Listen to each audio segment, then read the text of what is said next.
Joins us now on a special Sunday with his words about why we should vote. Good morning, Brian. You say, why should I vote? You ask me. Well, our leadership isn't listening. There are no jobs. Healthcare is a sinkhole. Stimulus is an expensive joke, and the borders are collapsing. Why should I vote when our federal government and courts tell our states that they have no right to enforce federal laws on citizenship or voting in places like Arizona?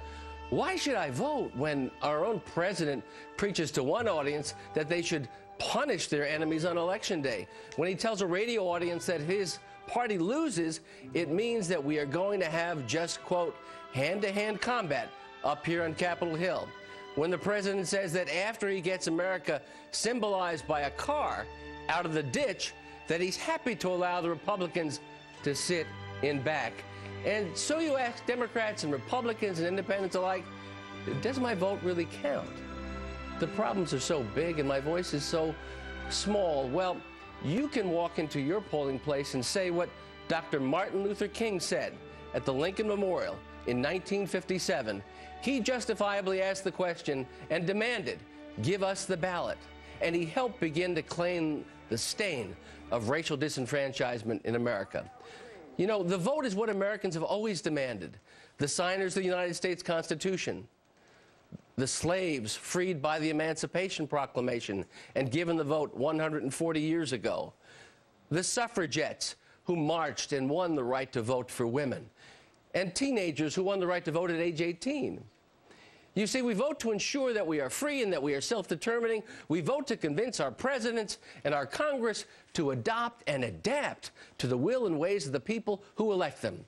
And time again, whether fighting slavery and discrimination, fascism and genocide of the mid-20th century, and now the new rise of genocidal extremism today, our young men and women have fought and died to protect, preserve, and perpetuate the principles of self-determination which are practiced on this first Tuesday in November.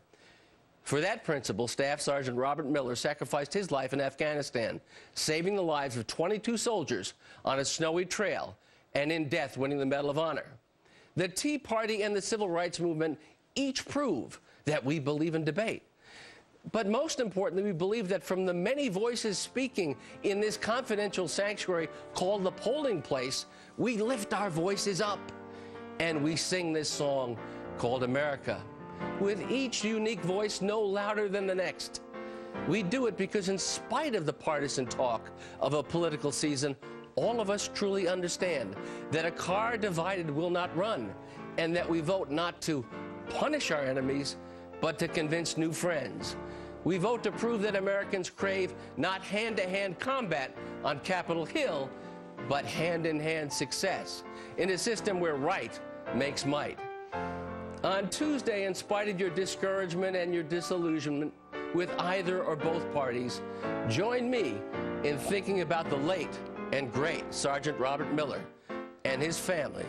And like Dr. King, we'll politely and we'll proudly announce as we walk into our polling places, Democrats and Republicans and independents alike, give us the ballot.